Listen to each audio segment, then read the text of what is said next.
Malawi Brief. Lawyer Kamangira walankhulaso ku mtundu wa Malawi pamene wakumbutsa majaji kuti masiku 7 amene anawapasa kuti atule pansi udindo akwana, ndipo izi ndi zimene iye walankhula. Hadi tigaye nkoni ya ufa bayo wanga Alexis Kamangira. Corruption itikatesa simapemphaso ya ufa kaya. Angeza serious tani ndi anthu akubawa. Kuyambira akumakhotiwa. When we deal with those people, you won't be lacking ya ufa. Yeah, someone is just talking Iran and America. You know, I have one sentence to say is that war is stupid. War is stupid. Every war is stupid. But now, war has become more stupid. That's all. I've got nothing more to say on that. Komano majaji awiri atatu akangomangidwa CJ ora akangotula fa CJ awena kutula dindo lero nani na 7 days ukwana lero a chief justice Nzikamanda akwena kupanga kusiya ntchito kutuluka mu office lero tina pasa 7 days ndi ukwana lero ndi tikambapo zazimenezo kuti lero kukamada ngati sasiya what is going to happen. Khala ndi pompo ndithu ndi mvizitu ndi nkhawa ndi stress ya majaji imene amandipasa majaji okubawa. Ndimakhala ndi odandaula ndi okhumudwa mmene chilungamo amachiponderezera. Chilungamo ndithu amachiponda pakhosi kukanika kuti chiyankhule. So zimene zimapangisa kuti sisi likhalira white. Kumano suri the white hair beard ya white ndimaifuna kwambiri ndimaifuna nthawi yanga live itipanga 30 minutes basi silipanga nthawi yaitali ndi 30 minutes because the idea is to communicate very specific messages. So mwina tikayankhulaso kwambiri zoyankhula ndambiri I can be here for the whole day, you know. And I've got enough energy to do that, but I think it's not fair on your part. Concentration levels imakabo yojepa. One can only focus on a particular time. Of course, there were times that we have to speak 2 hours. You know, anger said that when I honest life, frustration you say some things uzidwa adwa so sizibanga koma zale lolo tizidula tiziyankhula zodula chifukwa tingofuna kusendera. So lero ndi tsiku limene timakumbukira anthu amene anataya moyo wawo chifukwa chofuna kupulumutsa Malawi. Limakhala losokoneza tsiku lero Mother's Day limakhala losokoneza chifukwa kuti tiliso ndi tsiku la Chilembwe Day. So Chilembwe is like a key. Highway. Why is you uncanny? Chilembwe. Chilembwe ni munthu amene amachuka kwambiri ndi kupita kwa azungu kukatani kodi kukaba mifuti ndikuwaombera ena kwadula mitu. I think analephera kugwisa ntchito mifutiyo anakaba mifuti koma samaziwa kugwisa ntchito kwake koma that kind of courage. Can you imagine if we Malawians had that kind of courage, you know, because that's kind of, you know, kuona unena kuti enough is enough, even if you don't have capacity to fight azungwaja kunena kuti yeah, but we have to fight, you know, because anthu ambiri so ndifuna lumikize ndi lero chifukwa chani so ndimanena kuti Chilembwe timankumbukira siku limene kodi ndi 15 January kapena 15, yeah, I think 15 January mmene timankumbukira Chilembwe ndi amene tikakumbukira lero aliso gulu la jina Chilembwe komano aleronso sa 1915 okhayi komanso ndi amene anapanga cha ma 1950s amene anapanga protest ndikulimbana ndi azungu mwa ndithu kuti yeah, enough is enough. ANC, you know, ndikupezeka kuti mpaka na national kupanga azungu aja ndikunena kuti adziko lavuta ili ndikusiya mpaka na ulamuliro wa azungu aja ndikupezeka kuti wafowoka pamene pana Tinakupasani amazabwera kuzakumana ndi anthu ena amene anathamanga pa ground. Fa Tinakupasani anabwera anthu ena atathamanga kale pa ground, ena ataphedwa, ena miyoyo yawo itayikidwa pa chiopsezo, ena ndithu mabanja awo atasokonekera. People that dedicated their lives to save Malawi. So amachosa Malawi, amafuna kwachosa Malawi kuyambira. So ena wanati Chilembe anapanga phuma 1915. No, struggle it takes time sometimes, and pamakhala processes, and sometimes time ene amapanga Chilembe zimene zizi ankatengedwa ngati opusa. Analiko ambirimbiri amene amaninyoza ngati pa Facebook analiponso nthawi imene mamunena Chilembe kuti chitsiru iwe sukuziwa anthu endevu ngati tsache tamonena ameneyo kodi iwe ndiwe ndani mene unayambira kuyankhula mucha ulimbira chifukwa kuti akuotchera belo lako. So many things that people would say today achina Chilembe achanakumana nazo, achina 1950s ma heroes athu, ma national heroes amene amalimbana ndi ulamuliro wa azungu analandira nyozo wachuluka ndi kwachosati kwachokera kwa azungu okhawo yayi makamakaso kwa Malawi, Malawi eni yake. Can you imagine how that time and how they perceived the white person because of the culture and ndi mmene azungu ankapangira kuti namiza kuti pakaphula m'maso kutionesa kunena kuti munthu wanzeru kwambiri paziko lapasa makhala munthu wakhungu loyera, munthu amene kuona kuti superiority, white people are superior. That's how they were, presenting it. And they had presented some things that people didn't make kuti zungu ndi munthu oti is superior. Galimoto ichi anthu kuiona koyamba kuyendesa nzungu, munthu wokudasa maziwa pokena kali konse, akakwera hostage, even zovala zawo, manyumba amene amagona, akagwira kapu yati kumwa kumalo amene akumwera zomwe mwina tiso anali chinthu chovuta kwambiri kumpeza nthawi imene. So there were things that people could make reference to, maybe azungu are superior, but the Chilembwezi of that time stood up against all the odds.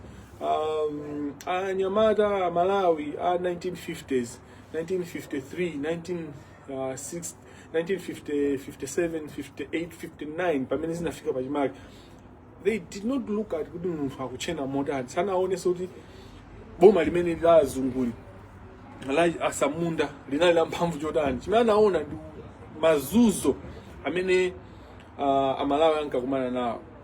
Komano chimene mabwera apapa ndi manena mfundo yonena kuti nthawi imeneyo imene amapanga zimene ziza Malawi ameneyo tikupanga celebrate kuti matters, they were ridiculed, they were laughed at, they were made fun of, anthu opusa inu munapitapo ku school, anthu amamina inu mulibe kanayi konse, ngakhale nsapato inaso anali abeya kumene, analibe ni nsapato komwe, you can't even afford a shoe, mugenza mungalamulire dziko inu, azungu amene and especially anthu amene ankagwira ntchito kwa azungu, amene anali ma garden boy, okolopa nyumba, opanga, ophika kwa azungu kuja, anthu amene mwina analibe kuti, mwina polisi muja apasa ntchito, nthawi imene mwina sa polisi kapasa ntchito kuti abwana awo ndi azungu akufira, they are feeling important, people that felt important within the white government, the colonial government. Those were the most dangerous people.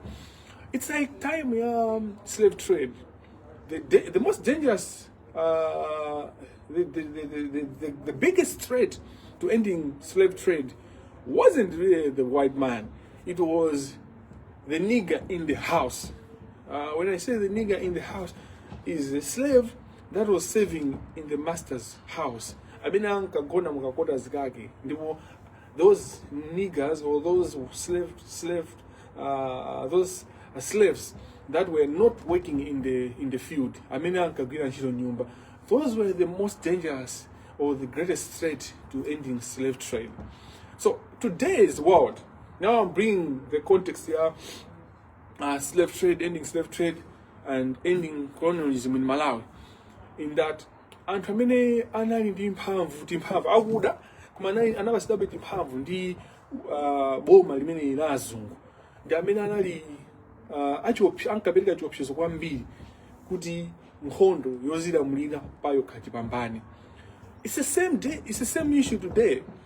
anthu amene akupanga benefit from the corruption, even though they are not even the main beneficiaries. Sikuti akupata anthu amene amapeza kuti machange, mwina ni masolution, anthu amene amapeza kuti machange ku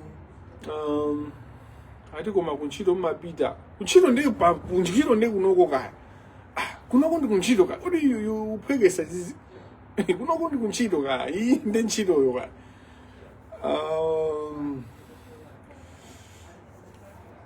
And all that. I like the messages that are coming out. Today's messages are very powerful. I like it, and I think we can use that going forward. The messages should be part of the conversations. Thank you very much for your messages. Ndiye tsiku la lero anthu amene ali chiopsezo kwambiri kuthana ndi karangali kamene kuchepesa kuchepesa to a point of mwina 2% or just 3% within the judiciary. The biggest threat anthu amene aliopsa kwambiri ndi anthu amene amapeza ti machange amangopasidwa ti machange. Anthu amene aliopsa, those are the people that are slowing down our progress. Anthu amene amapambana amatenga zimaphwamwamwa amene utapana kale pakhosi tathana nawo, amene utathana nawo nangosala ingodikira nthawi andizosimikizana. The whole structure ya government of Malawi has turned against the corrupt judiciary, the corrupt judicial officers, the whole structure of government. Hear this from me. The whole structure of government, meaning maiziwa boma, kuti boma lima inesida bwanji, has turned against our judicial officers, kumaso maloya akatangale. One of the reasons why this is the case is because people love to throw blame on other people. So my institutions, also, they have their own issues. Nyasi zao zinazo. Kama bano bachifuata banga highlight judiciary for so many times or for a long time ya khala ikungo pasida ulemu mene suma iyo yenenera sima zuzulidwa maso maziwa inu judiciary sitting ngati executive kapena parliament imene 5 years iyo siti masintha kapena anthu amapita pa vote. So amangokhala basi ngati mabwada mkubwa na mpaka nazapangirira ngeso pajana onjezeraso kutoka pa 65 kufika pa 70. So anangosanduka basi kuti simunganduze chochita, kind of people. Simunganduze chochita. We know what we're doing. Who are you? What can you do about it? Blah blah blah. Because of that attitude, it is easy to get allies. It has been easy to get allies. Even though when you look at things, and how mabanga reference to Kamangira, behind Kamangira, there are so many heroes. So that's something that I want to recognize today on Mother's Day. Behind the face Kamangira, behind me, there are people that are holding me, without which we can't reach where we are. And of course, the first person is God himself. God has been amazing. I don't need to go in there. Beyond that, we had which capacity to see what's really happening and what these people are doing. Legal profession, they are my heroes. They have taken me throughout. They have taken me everywhere.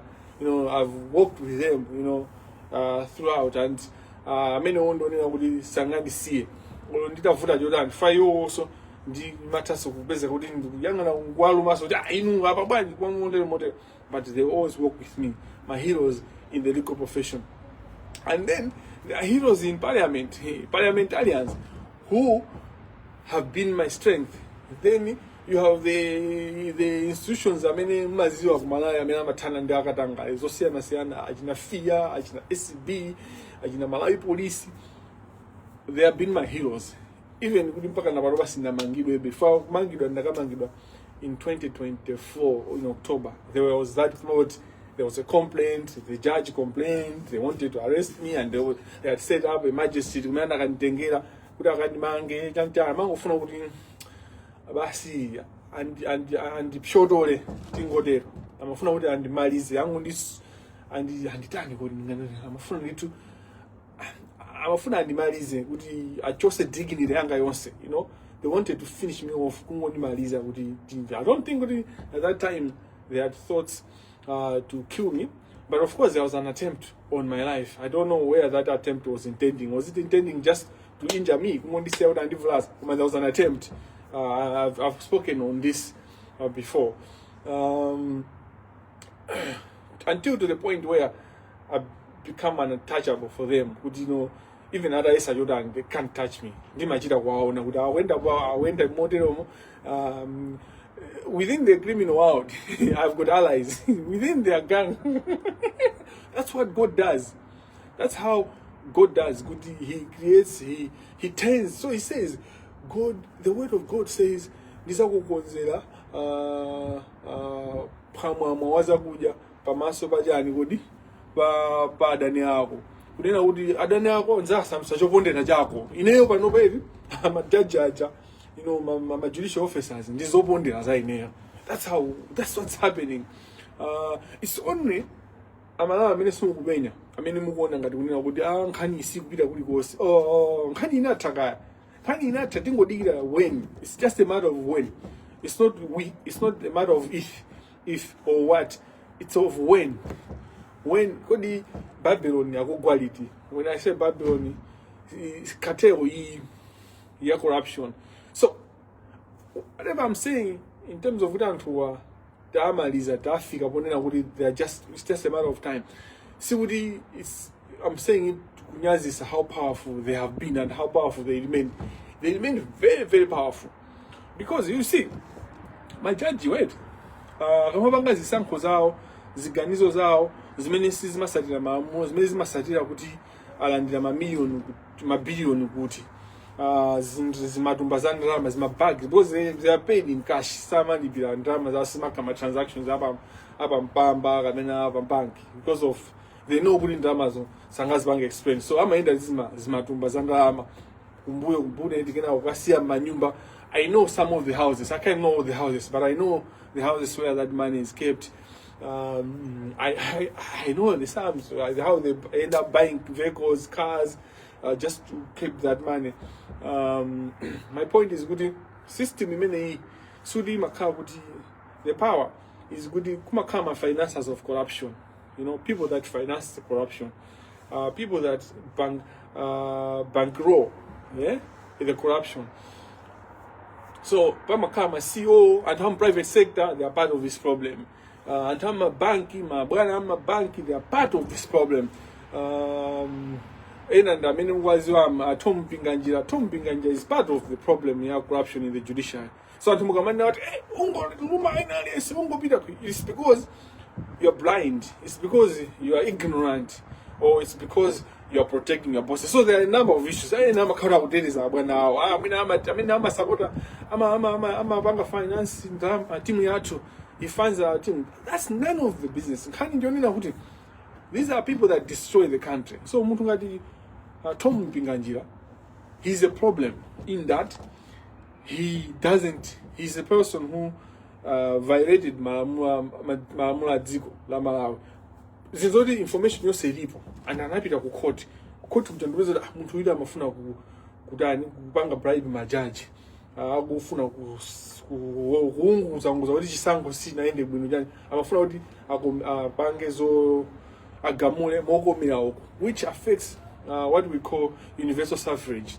Amapanga zimene amafuna kupanga mpinganjira zimasokoneza zimayenera kuti zisokoneza section 6 ya constitution imene mapereka mphamvu ku anthu kusankha kuti angatisogolere ndi ndani. So if you are going to strangle that section, you are basically strangling democracy. So the offense that he did was huge. Not all the fact that it was just bribery, but the effects of that bribery if it was successful. Ndiye Antungatamena Jao, people call him the richest man in Malawi, Antungatamena Jao, they are the ones that fund the corruption. My prophet, Aina Prophet Bushiri can never stand with me because I stand on truth. He stands on tricks and whatever he does. But Prophet Bushiri, I stand with him on truth. He can't face me. you know, and he can't touch me because, you know, the God that I serve, I don't serve the God of Bushiri. I serve the God of David, the God of Jacob, the God of Abraham. I serve the God that created all of us. I serve the God that created Shepherd Bushiri.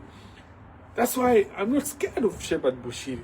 Why do I mention Shepherd Bushiri? Because these are people that finances Akwana-Kamangira. These are people that give money to Akwana-Kamangira. Even the cleaning of their money laundering scheme. They wash the money. Through Akwana-Kamangira, they wash the money. Cool to the fact that it touches a lot of people. So when you talk about Bushiri is followed by so many people. So many people, some of them my closest friends. You know, people that have known me since I was a child. You know, so it's when you're fighting for the right thing, it's a breaker when you're standing on truth. Why am I mentioning Tinakupasani? Why am I mentioning Bushiri in the fight against corruption in the judiciary? These are the people that fund these judges. These are the people that give the money to these people. You know, they turn these people untouchable in that regard. These are the people that strengthen Nima pillars. You know, Ndinsana Mila, za Chinyengo. The fact that Masiku president. Which country? Not Malawi. Not Malawi. But if we are stupid and if we sleep, we can have those people to be president. That's why we are having criminals being appointed to public offices right now. Because that should have never happened. If I'm to say something positive about President Chakwera, who is very difficult to talk positive about him, is good. When it came to appointing people, he tried to appoint the right people. And how even Chakwera president, imagine that Zigolija. And how many and positions of political influence, but public offices. They were the right people. Most of the places, of course, the people that he was appointing in terms of not the cabinet, political, obviously. But it's not justified. I'm not justified. That's not my way of how I look at politics. When you look at the way he was looking at my institutions like the Malawi Human Rights Commission, the commissioners he was appointing, the first cohort of commissioners. I'll give you an example because I'm a human rights lawyer, so I will speak to things that I'm associated with.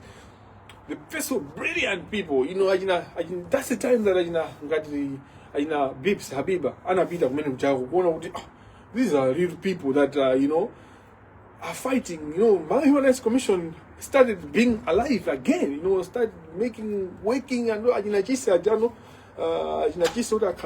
for a long time. You start now seeing their potential and how much they can, because you have the right people in places. And that's all you need. But the problem was that at the end of the day, as the head of state and the head of government, you essentially, after these people have done the work, they have given you the evidence, you need to be making a decision. The problem with Chakwera was no decision making. He couldn't make a decision. I don't know even for to make a decision, it was impossible for him. I'm driving at the fact that corruption in the judiciary is not a standalone activity. Even though it's at the heart of the rot in Malawi, even though if we take out Tana, Dikatangale, Waku Makotio, Dikaurita Sova, 80% of the problem, or 70%, Dikaurita Sova, that Tantunda Ditu, Pankaniaga Dangai. Komano, see Dikabayoka, Pamaka, Mikatea, Pamakala, and Hamina Mapolizera Motu. So Ajina, Kamangira, they are part of that problem. Ajina, my former president, Sindufuna Putin, these people, they finance the corruption. There are a lot of rich, let's say, business people. Most business people in Malawi, I mean, finances the corruption. And entire DBB, DBB yomwe ili apaya a professor first term ija tinaona amene makhalira 150 million yomwe inanawo ka account kenako inabwezedwa ina pali anthu amene apanga business mwachisanzo mwa amwenye amene apanga ma business akuluakulu who finances the corruption. They finance the corruption. Sata, why should I even go kudali? Sata, those are finances of corruption. So when we talk about corruption in the judiciary, siningango kamba osakamba ajina bushiri how they finance the corruption. Siningango kamba osakamba ajina tumpinganjira. Osakamba amwenye ameni tuwaziwa osewa maina oti now. Amina wabanga finance corruption. So these are the people that the last 2 years have directly been fighting. Can you imagine why I'm still alive? Like, I want you to ask yourself, how am I still alive? How am I still standing strong and talking to you directly to tell you that Chigoba is corrupt and is going down? Judiciary, he's not going anywhere. Madise, Kapanda, very corrupt. Ken Manda is a kingpin wagu high court when it comes to corruption. Aina Mdeza, Aina Kenyatta, those are very, very corrupt. Too corrupt, So wagu industrial relations court. How has that guy been maintained? When a court that is dying, and you ask Malawi Law Society, they will tell you, court inafa kaligari. So, in the Malawi Law Society or Malawi Lawless Society, are you saying you are powerless like that? How, as Malawi Law Society for years, yakaniga manji, kwanza, kupanga push